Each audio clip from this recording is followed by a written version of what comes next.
Alright, so I'm going to explain how you take apart this Gen 4 Glock 27. So you always start by making sure it's unloaded.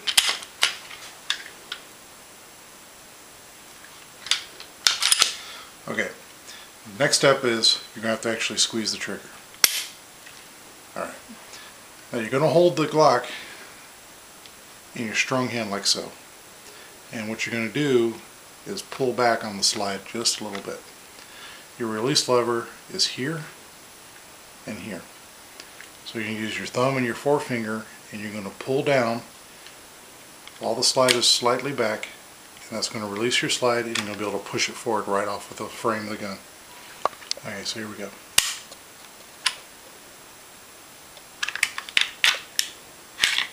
Alright, slide comes right off. Now you can remove the spring